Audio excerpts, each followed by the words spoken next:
if you could explain, why did you choose to become an IRS? It's a long story and many years back. Knowing your journey, what do you think are the parameters which one should consider while writing UPSC exam? I have been advising young people. A, you have to have a career other than this. So the best example is our external minister, Mr. Enlighten. Is it so difficult to fire an officer? So who is appointed? The president of India. Who can dismiss you from the service? The president of India. You can't be dismissed by anybody else.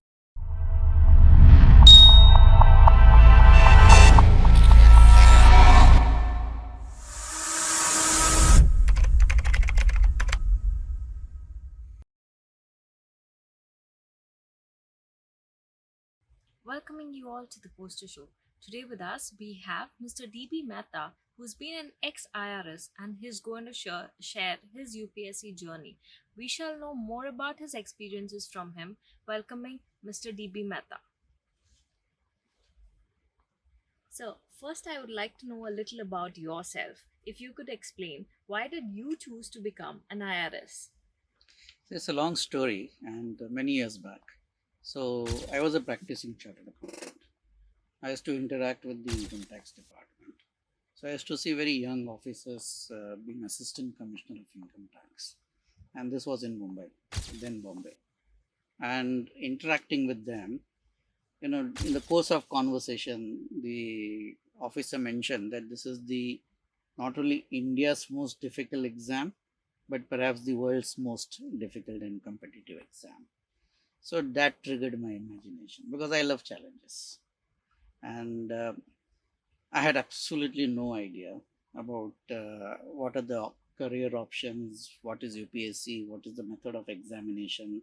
Absolutely zero idea. Being in Bombay, you only think about your profession and the stock market. Nothing else you think about. So I took it as a challenge more than anything else. And because I already had a career as a chartered accountant, so I was not looking at it as a first career option, but just as a challenge. I wrote my exams, passed in my very first attempt, and then there was a big question mark. Now what to do? Now I was getting a choice of services between. I was not getting IAS because my rank was somewhere 191, so IAS was out of the question. IFS was out of the question, but I was getting IPS, IRS, and various other services. And I thought, being a chartered accountant, if I'm on the other side of the desk, it does not make such a big change in my life. And then being working for the government is an added advantage. So then I said, okay, let me give it a try, and that's how I happened to be in the IRS. So, knowing your journey, what do you think are the parameters which one should consider while writing UPSC exam? See, once you start looking at UPSC as your career option, I have been advising young people. A, you have to have a career other than UPSC. Because UPSC is called a Dholpur lottery house, because the UPSC is situated in a building called Dholpur building. So it's called a Dholpur lottery house. You never know, despite several attempts, you may still not make it. And if you have no career option with you, then you are nowhere. By the time you finish all your attempts, you are already in your early 30s. Finding a job would become very difficult at that point in time. So my advice would be, first, have a career, have an alternate option. So if you don't make it, you still have a career.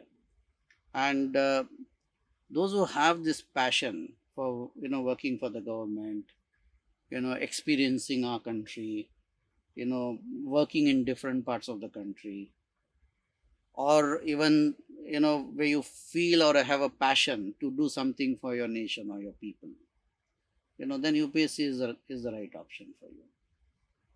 So, what is the education criteria required for the UPSC examination? See, UPSC exam, basically there are two major criteria. One is you should be above 21, because I became a graduate at 20. So I would have had to anyway wait for a year. So 21 is the age option. And the second is you should be a graduate from any recognized college. And does the education choices actually help you in the selection of UPSC? See, it matters a lot because many students are not aware what are the optional subjects available in the UPSC exam, and they end up choosing the subjects which are not there in the UPSC, and then you may have to study that subject all over again. So it becomes a tough challenge for you. Whereas if you are aligned to the UPSC subjects in your graduation or masters or whatever you are doing, then it helps a lot because you are already 70% prepared for your main exam, your main subject. And you have to just gather more details and more, depth of knowledge to write for UPSC. So plan your career before you join the college. If you are interested in UPSC, go through the syllabus list of UPSC, align your graduation or post graduation with the UPSC subjects. According to you, what would be the correct age to start the preparation for UPSC exams? According to me, you should start from the ninth standard because general studies is a very big component of UPSC, and the exams, both prelims and the mains, it covers almost you know everything that one needs to know in general studies, defined to the Indian circumstances. You don't have to worry about innumerous details worldwide, apart from major world political events or wars or major world historical events. So it covers history, it covers environment, it covers economics, it covers constitution, it covers politics, it covers all the little bits of things happening in our country, the past, present, the science, and all kind of stuff. So your general knowledge base has to be absolutely excellent. You can't gather all that information in a matter of 1 year. It takes nothing less than 5 to 6 years of constantly looking at various magazines like Competition Success Review, reading newspapers, gathering this information, taking this as an interesting subject. If you just read and forget the next day, it's of no use. So all this preparation helps you to acquire that general knowledge, and which is a base of UPSC. If you're weak in general knowledge, general studies, you have never bothered to look at it, forget about attempting UPSC. Which general knowledge books or series or something which is online would you actually recommend?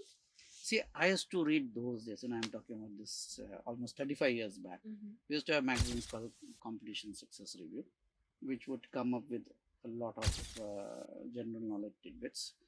Newspapers, especially reading newspaper editorials and newspaper, then it becomes a habit. You get aware of, what's happening within the country, outside the country. You start taking interest in the economic side of India. What are the economic policies, what's the GDP, how the economy is moving forward, what's our exports, what's our forex reserves and stuff like that. What's our GDP to debt ratios. These are all basic information which, if you want to gather right now, you can Google and gather. But in our days, we didn't have mobiles, we didn't have Google, so we had to read and gather this knowledge, and we had to constantly update our knowledge. So it was a much tougher challenge then than what it is now. Now you can just Google and get all the information, but you have to keep getting this information, analyze it, retain it in your brain somewhere, so that it helps you as you move forward. And what about the attempts? How many attempts does UPSC allow? See, you have to understand before going into attempts, what are the reservation policies of UPSC, because attempts are connected to the reservation policy. So you have for the OBC category, 25% reservation is there. So OBC category is allowed to give 9 attempts. Maximum age is 35. Scheduled caste has 15% reservation. Scheduled tribe has 7.5% reservation. They are allowed to again give 9 attempts, but they have a little further age of 37. Then you have people with disabilities. Again, you have 35 years with 9 attempts. Then if you are an ex-serviceman, you don't have a separate reservation, but you can write exams up to 42, because you will be finishing the service in the service, like either 5 years commission service or 15 years commission service, and then you will be attempting UPSC. So to accommodate you, the maximum age limit there is 42, and your retirement age is 60. So you will get around that 18 years or 20 years to work. So the reservation and the age and the number of attempts are all interlinked. It is category wise. So it is anywhere between, and for general category, your maximum age limit is 32 and only 6 attempts. So if I am not wrong, total reservation is around 61.5%. General category is 38.5%. So you should know which category you fit into, and what is your age, maximum age where you can write your exams, and how many attempts you have. What are the career options which one can choose if he or she doesn't clear UPSC? See, if you don't clear UPSC, you should have already chosen your career option before you start writing UPSC, because I have seen many having a lot of difficulties, if you don't make it to UPSC. So your career plan first should be what you want to be if you don't get into civil services. If you get into civil services, no issues. But if you don't make it there, you should have a career plan. If you don't have a career plan, you may be in trouble, because your age is around 30 plus. To find a job at 30 plus becomes challenging. For the last 4 or 5 years, you have done nothing but studies, no job experience. And then you go out in the market to find a job is difficult. Right. And what about the preparation format? How should one start preparing? See, like as I have mentioned earlier, general studies is not a time specific preparation. Before your exams, you're only revising and updating your general studies. Your general knowledge study starts a few years before. If anyone thinks that they can cram in general studies in 3 months or 4 months of preparation, you're just kidding yourself. You will not be able to make it.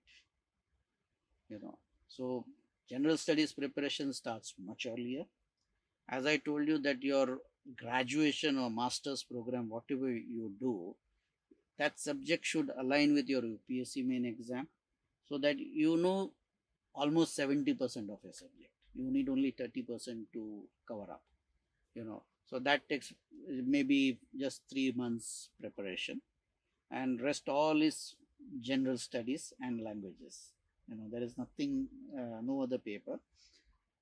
There's one part in the general knowledge which is mental aptitude test, where basic maths, basic logic, trigonometry, fast solving of arithmetic questions. There you should be practicing right from your college days. Especially in the prelims, you have a one exam only for civil service aptitude test. It's called CSAT. CSAT is nothing but all this quick questions solving, and the time is very short.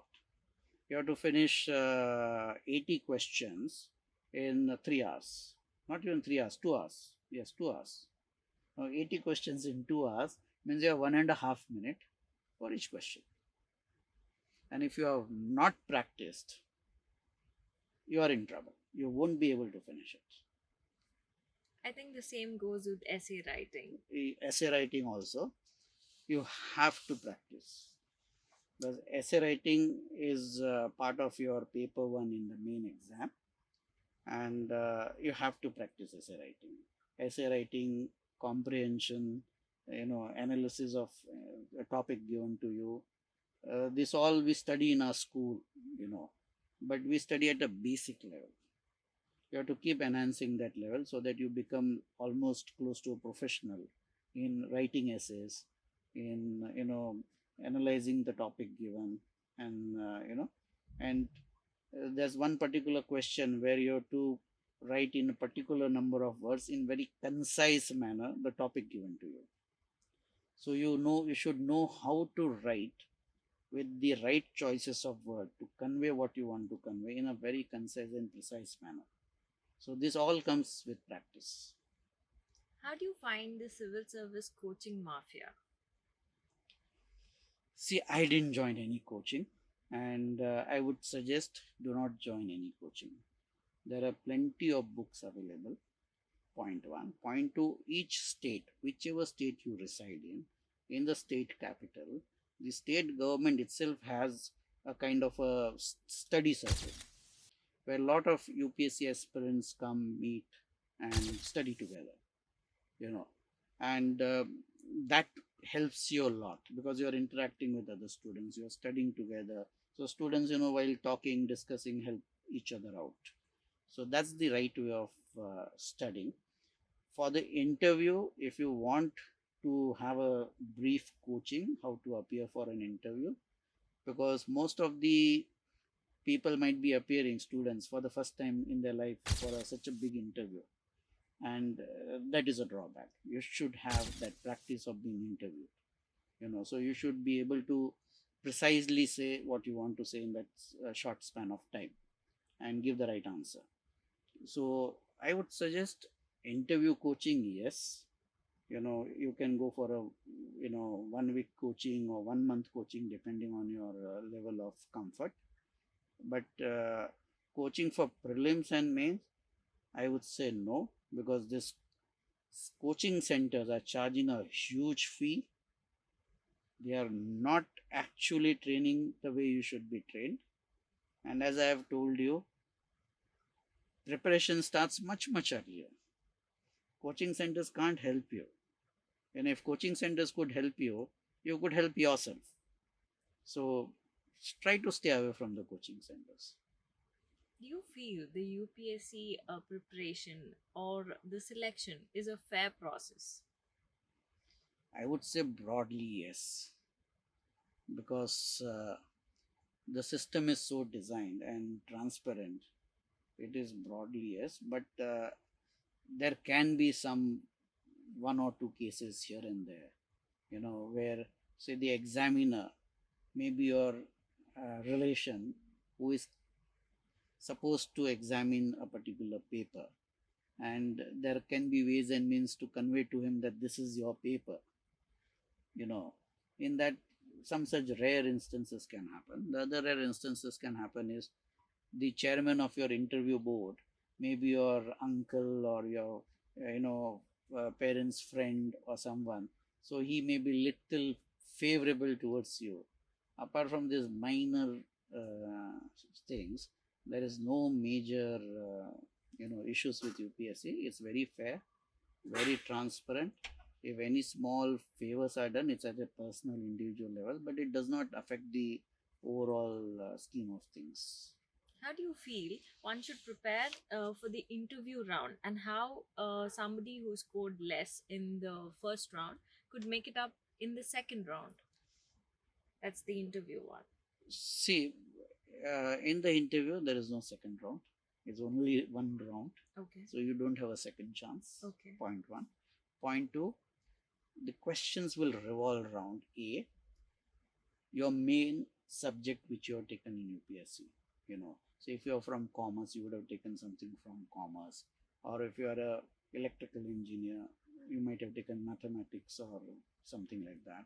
So what is your main core subject? You will get questions from that. Point one.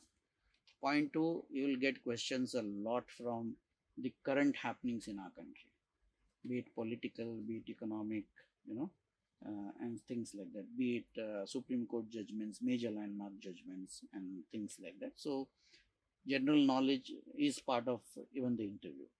It does not end with your prelims and main. You have to be aware of what is happening even till your interview is over.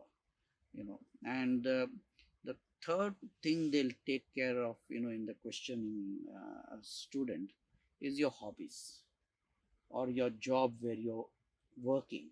Questions related to that field, that area. Say if you're working as a chartered accountant, you should definitely expect questions with regards to either income tax or accounting standards or Companies Act, so on and so forth. So if you're working as an engineer in a particular field, you should expect some questions in that. Or if your hobbies are, say, cricket, or reading a book, reading novels. So they may ask, okay, what's the latest novel you have read? How do you like the author? What's your impression about this novel? And things like that. So you should be very clear about your hobbies. Should be what you mention in your forms, a genuine hobby, not just for mentioning it, because you may expect questions from there. And of course, whatever area you have passed out, you should be thorough in that at least. What do you think? What are the main reasons one fails the interview round? See, nobody fails the interview round. The selection process is very standard. Prelims marks are only considered for qualifying for the mains. They are not added to your mains. So say like prelims, both the subjects put together, general studies and CSAT, it is 400 marks. So people from general category should score between, the cutoff mark. I'm only saying the cutoff mark for prelims, because prelims there is no ranking, it's only the cutoff. Can be anywhere between 80 to 95%, depending on year to year. For other categories, it may be slightly lower. And for disability category, where there is a 4% reservation, it is even close to 50% only. So prelims, you need to get above the cutoff mark. So that's point one. Point two, in prelims, if you attempt a wrong question, there's a 1/3 minus marking. So if each question is either 2 marks or 2.5 marks, if you get it wrong, you lose 1/3 mark. So you have to be very clear about it. Don't know, don't attempt. You have a better chance of passing than doing guesswork, getting negative marking and losing time. It's two ways negative, for making a guesswork. No guesswork in prelims. Write it, attempt it. You don't know, simply leave it. You may have a better chance of passing the prelims. Mains, 1750 is the overall marks. And for general category, cutoff is close to 750. But their cutoff is not going to help you. Because if you want the good service, if you want to be in a higher end service, you should attempt to to score above 900. Below 900, you may pass, you may get selected even in the interview round after that, but you may not get a good service. Interview round is around 300 marks. Mains and interview round marks are added together, and then as per the category of your reservation or general category, the ranking is devised. And for each ranking, there is a specific number of posts for that year. It is mentioned that for IAS, for general category, it will be say 71 posts. For OBC, it will be say 36 posts, like that. It's specifically mentioned number of posts. So the top rankers, those who choose that service, it ends there. So according to me, if you are scoring around 900 plus in the mains and around 200 thereabout in interview, you have a very good chance of getting a good service. Right. And what do you feel with the growth of the population? Why are there so limited UPSC seats given? See, the one thing is the policy of the government not to make bureaucracy bigger and bigger, because less governance, bureaucracy is good governance is the norm. So on an average, it's around 1000 to 1200 services for 24 services combined. Mind well, UPSC is not one or two services.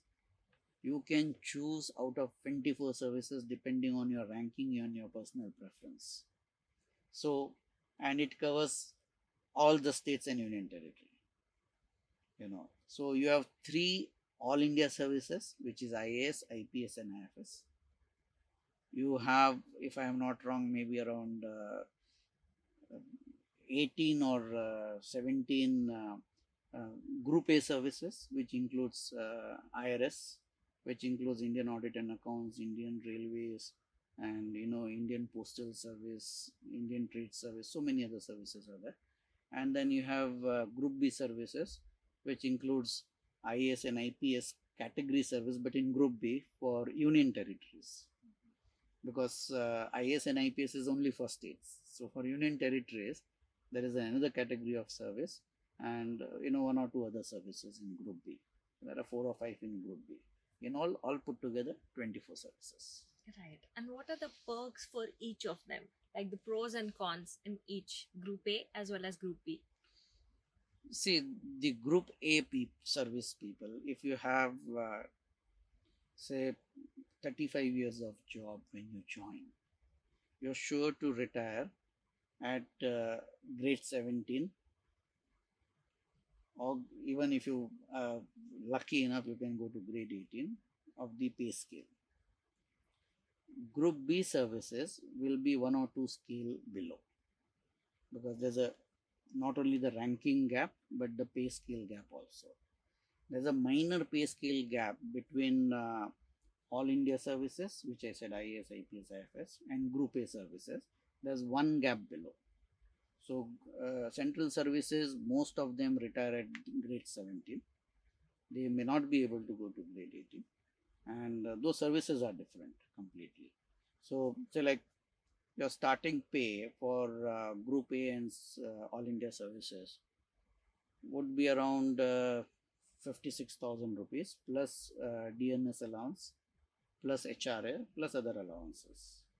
So it works out to come, somewhere around 90,000 to 95,000 per month, thereabout. But salary is one part of it.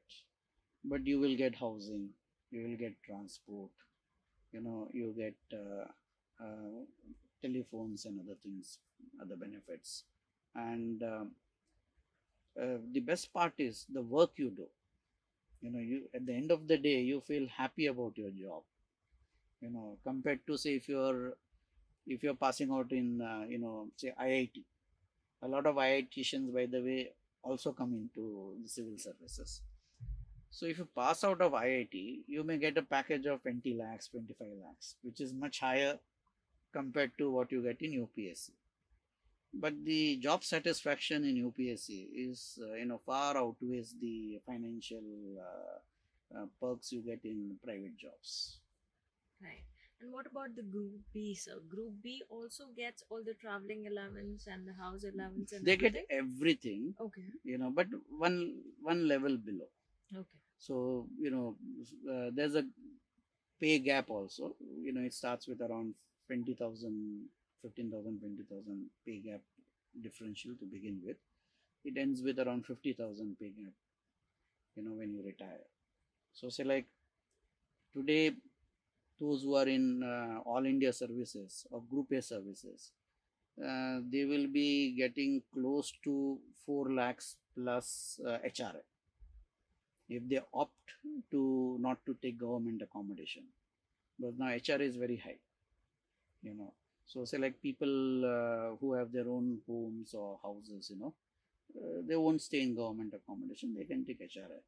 Your overall package crosses 50 lakhs at the highest level as of today, But if you compare that with the private sector, the job you do, it's much higher than a CEO of a company. You can compare your job to like running couple of organizations. That's the severity and impact of your job. So in a private sector, a CEO today may get maybe 2 crores, 4 crores, 5 crores packages. Whereas in the civil services at the top level, your package will be around 50 to 55 lakhs, 60 lakhs. So you have to compromise on your salary. So, what are the basic differences between all the services? If it's the IRS, the IFS, and then comes the IAS. See, IAS is a general service, means you can work in any department of the state government, because in IAS and IPS you are given a cadre, a state cadre. You have to work in the state cadre.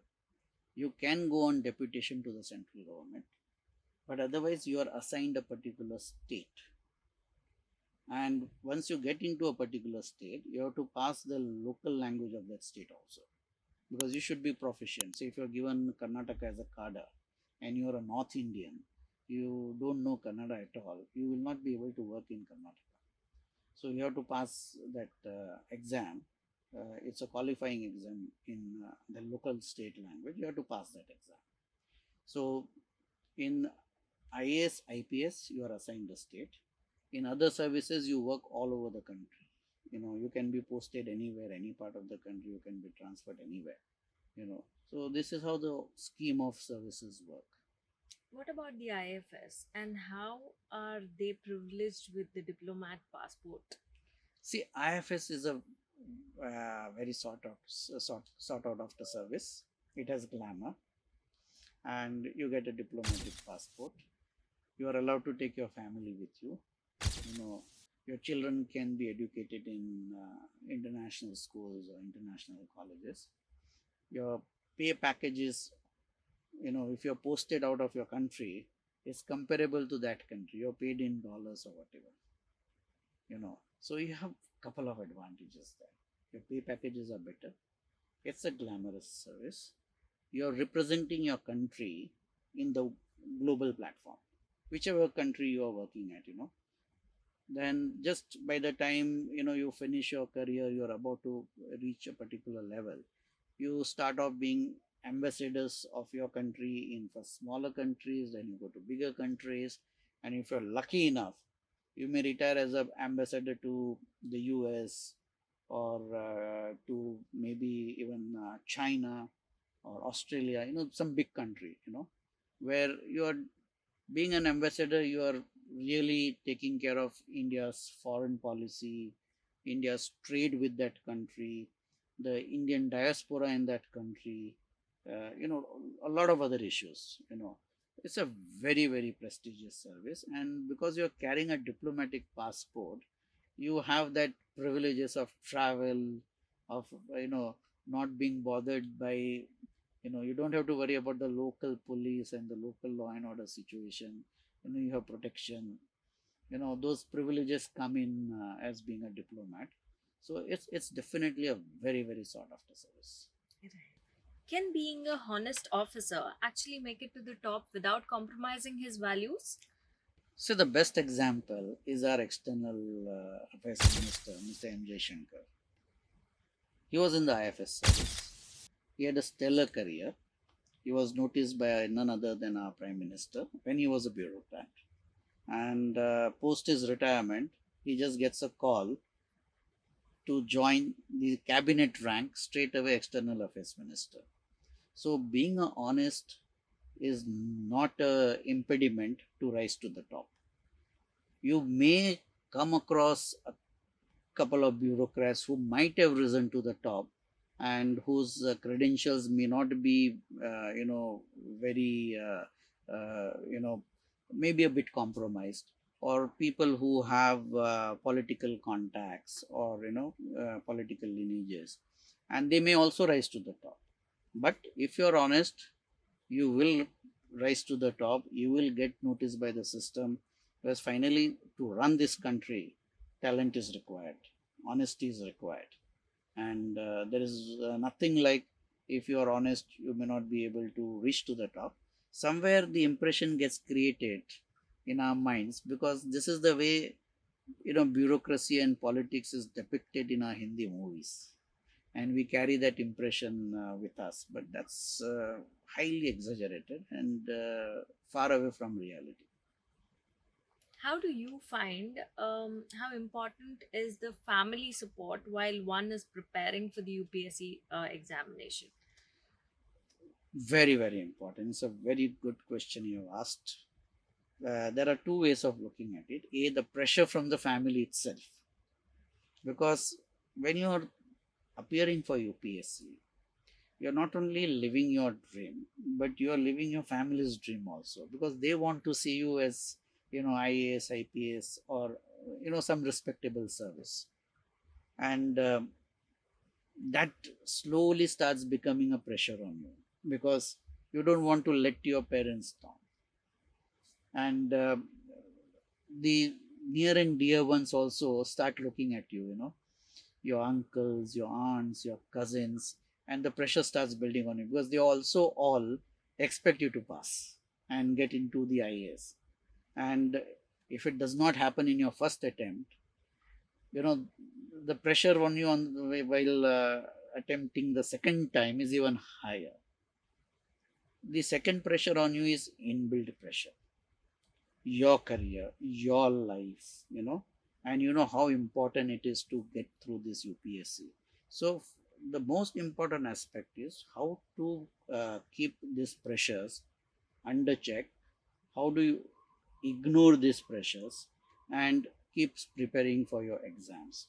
And there the family support is very, very vital, because it's not that all the UPSC civil servants pass in their first attempt. If I have to put a ballpark figure, maybe only 20 to 30% pass in their first attempts, and many pass even after the third and the fourth attempt. And there are toppers even after the fourth attempt. Those who have gone into the IAS and they are within the first 10 ranks or so. So patience is very, very important. Family support is very, very important. They can't get impatient.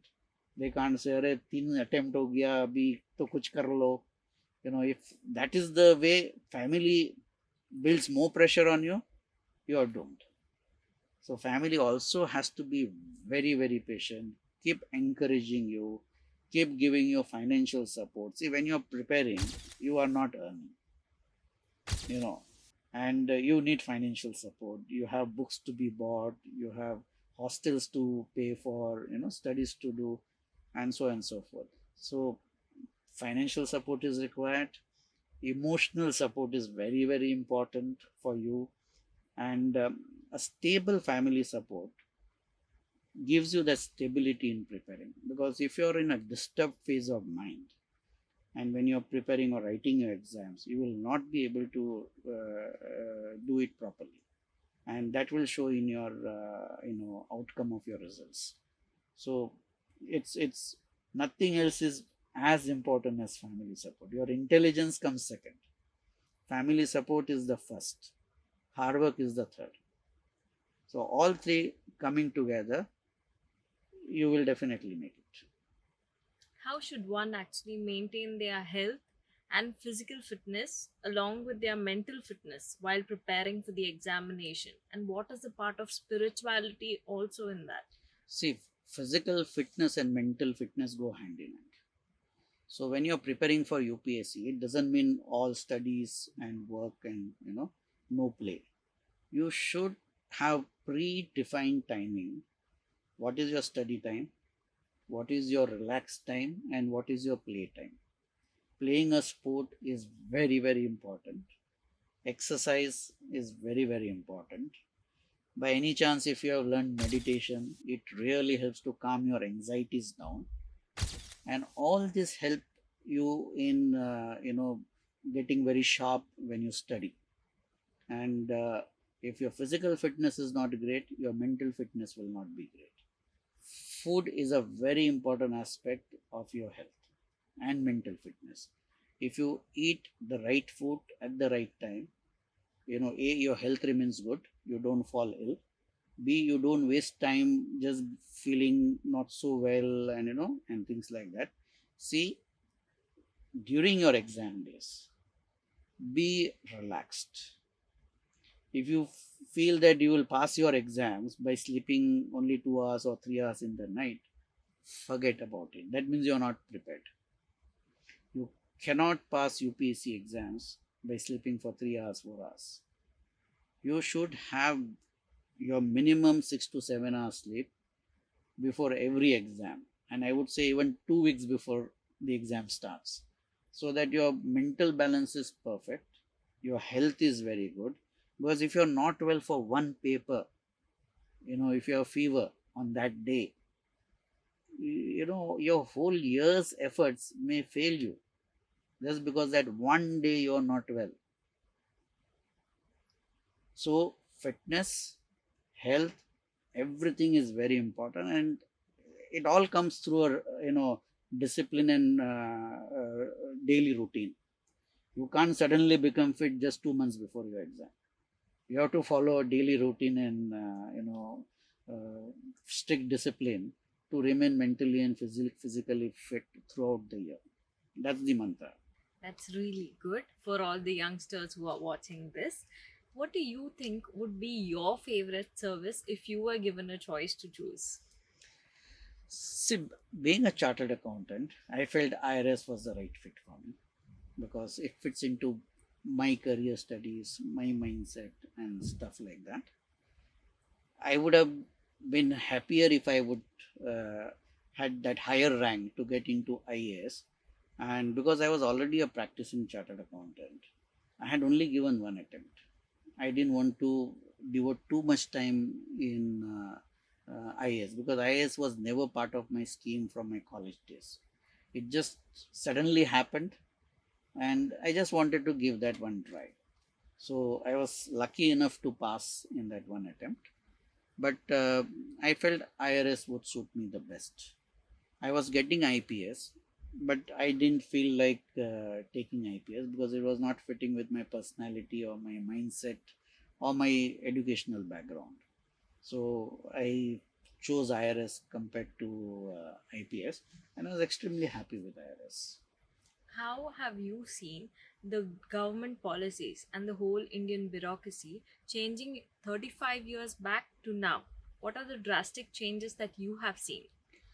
See, the most important change what I have noticed now is earlier bureaucrats, not only from the government policy side, but even from the bureaucrat side. Earlier bureaucrats, 30, 40 years back, when you met a bureaucrat, they felt that they were high and mighty.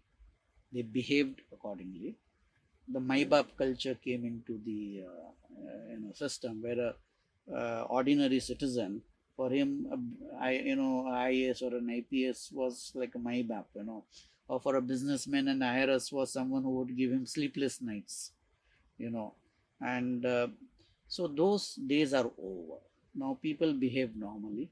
People know this is a job, and the job is not to become an obstacle in the service or for or rendering services to the people, but to be part of it.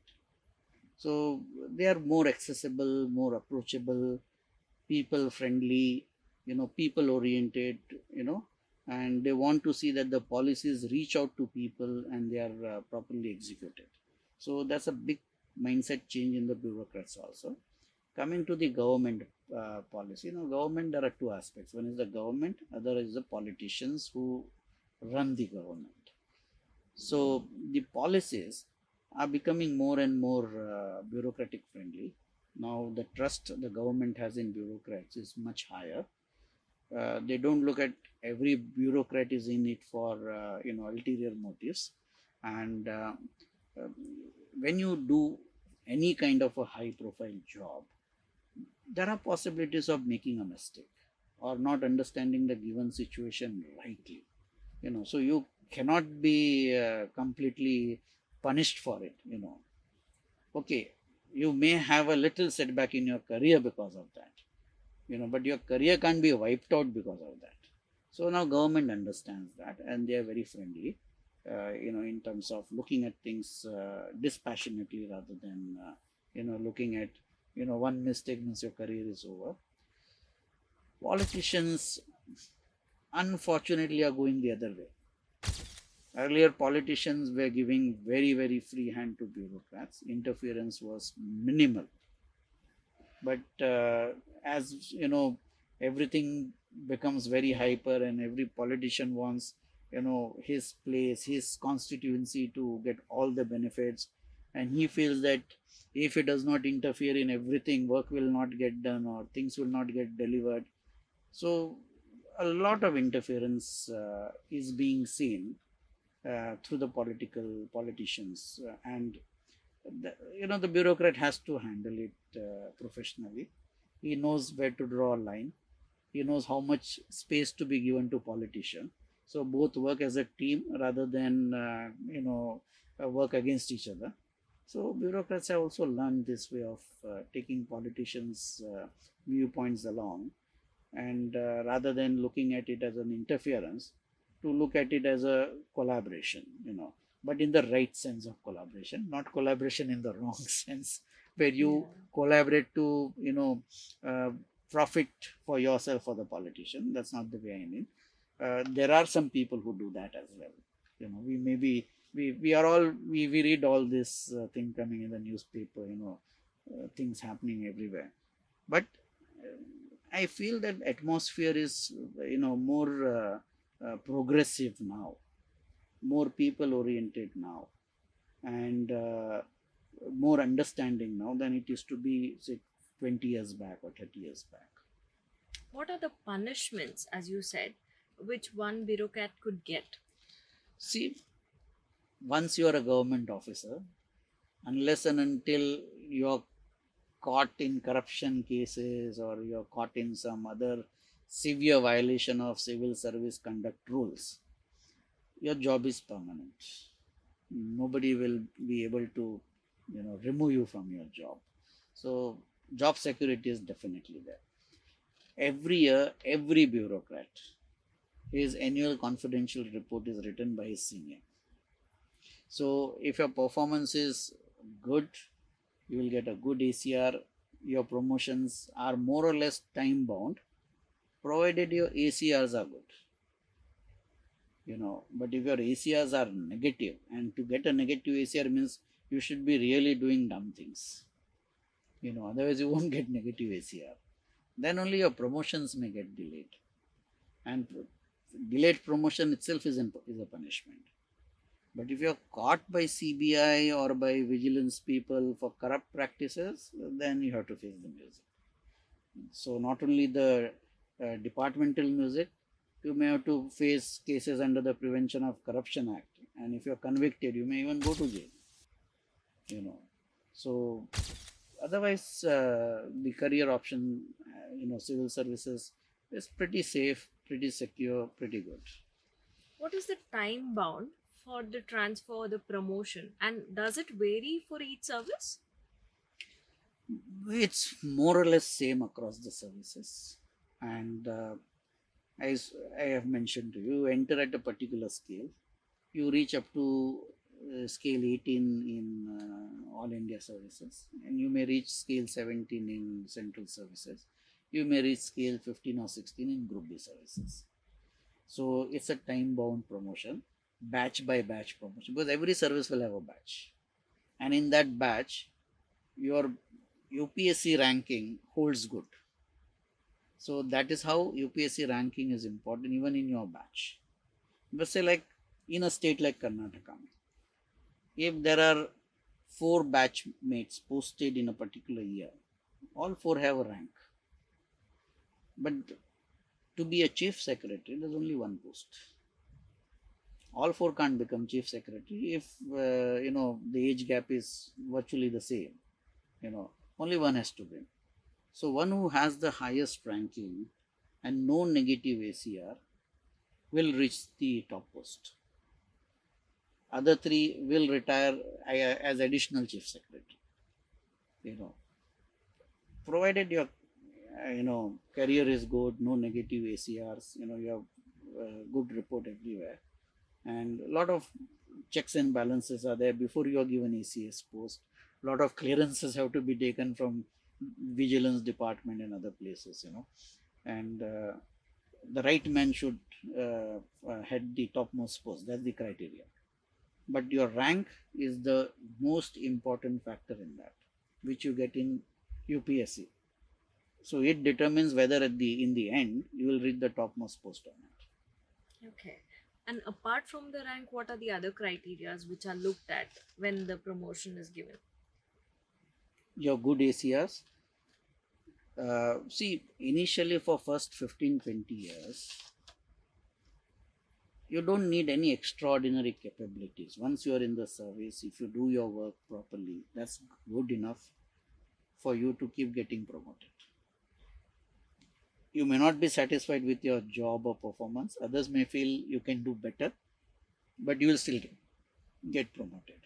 But when the competition becomes tougher, where there are many more officers and fewer posts, there not only your UPSC rank, your good ACR counts, but even how you have dealt with things as an officer.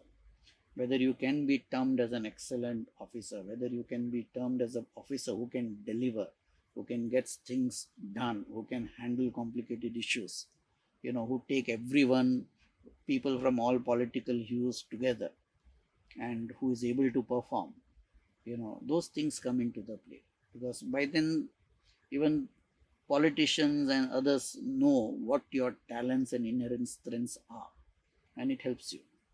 How do people from example we say KS, how does one from a state exam convert themselves to an IPS, or other state exams convert themselves into the system? See, every state has a state exam also, like UPSC conducts. So Karnataka also conducts similar exams, and based on your ranking, you can be either in KS or KPS or other services like commercial tax, labor department, various other services are there within the civil services. So they all start much lower than the central services or the all India services. So like a KS person may take anywhere between 12 to 16 years to get into the IAS card. So if you are appearing for the central services, you are 12 to 16 years ahead of the state services, but many prefer a state service because they don't want to go to another state, live a different life. They are happy being in their state. So for that reason, many prefer the state services also, and they may have the capabilities, intelligence to pass UPSC, but they may still choose being in a state because you are still in your own state, and you may lose out on some promotion here and there, but people still go for KS and KPS. Why is it so difficult to fire any officer? See, when you get your first appointment letter, you should read the letter. The President of India is pleased to appoint you, dash, dash, dash. So, who is appointing you? The President of India. Who can dismiss you from a service? The President of India. You can't be dismissed by anybody else. Even if you're in a state cadre, Chief Minister cannot dismiss you. He has to send a recommendation to the central government. Central government has to be convinced. The file goes to the President. Finally, he signs the order. So it's not easy to get dismissed unless and until you have done something really, terrible, and you need to be dismissed. The case is against you so strong that you need to be dismissed. And other than that, dismissal is ruled out. And then there are civil service conduct rules. So, like, if you just remain absent from your job for months on end and years on end, despite getting several notices from the government, join, you still don't join, then your file may be put up for dismissal. Or you're caught in corruption case and you're convicted by the court. Till the time you're not convicted, you're only suspended from the service. But if you're convicted by the court, then your file goes for dismissal. Then you will be dismissed. Otherwise, if you do your job diligently, properly, within the four corners of rules of law and civil service conducts rule, there's no way anyone can be dismissed. It's a safe and secure job. You will only retire at the end of your career. That's it. What is a Sebastian leave? A layman watching this or a student watching this needs to understand that once a civil servant is cleared his exam, he gets different perks. He can study further, he can go abroad further. So, how does that work? And when can he apply for that? See, depending on each service, every service, want people to have better knowledge, because we all understand that you might have come from one particular stream of education. Say like you are a student of history and you have got into civil services, but now you need more knowledge of management, administration, and government feels that you should be sent on higher studies. So every year, each government, each department has many such schemes coming about for higher studies within the country, training programs within the country, studies and programs outside the country. And of course, you have to apply for it. There may be some competition there, because limited number of seats are available. But most of the bureaucrats get one or two international study stints. And when you go through the government process for study, like if you are doing an MBA in some foreign university uh, sent by the government, it takes 2 years. So for 2 years, you get your salary, you study, you acquire a degree, but the only condition government puts that once you come back, you have to work for the government, certain number of years, because if you don't finish that condition, then government will ask for the reimbursement of the cost of studies which they have incurred from you. Because they are sending you abroad so that with enhanced knowledge, you help your state or your country or your department, not to leave the service the next day and join a private company. So there are rules and regulations, but most of them have this kind of opportunities. Few tips and message for our youth. A, start thinking about your career early in life. It is not that I become a graduate and then I start thinking. That will be too late. You may reach nowhere. Take help of your teachers, professors to understand your core strengths, and choose a field which is in your arena of strength, rather than you don't like math and you are taking science or engineering. Don't do such things. Okay. The second thing is, keep talking to your professors, your teachers, your seniors about career option, because everyone may not know what to do. So when you keep talking, when you keep asking questions, you will get some answers to it. And that is very important. Now, once you decide you want civil services as your career option, be prepared to sacrifice on certain things. A, your pay package will be half of equally qualified or less qualified people in the private sector. But you will have tremendous job satisfaction, tremendous status, tremendous respect, and at the end of your career, you would be retiring at such a senior position that you will feel you have achieved in your life. People will respect for you, people will acknowledge your service to the country. So that's a huge perk to get there. But it calls for tremendous hard work to clear UPSC exam. Discipline, routine, hard work.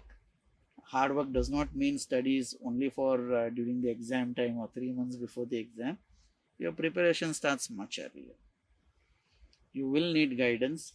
Keep taking help of your professors and your teachers, and only hard work and systematic preparation can get you through the exams. Coaching may help you, but it's not necessary. And there's a huge coaching mafia. They are charging 2 lakhs and 3 lakhs and 4 lakhs per annum fees. For interview coaching also, fees are running into 50,000 and 1 lakh. If you don't take those coaching, because you can't afford it or your parents are not able to afford it. They are not so necessary. You will still get good rank. You may even come in the top 10 if you work on your own in a disciplined manner. I hope you all enjoyed today's podcast. Until next time, bye bye, take care, and stay happy.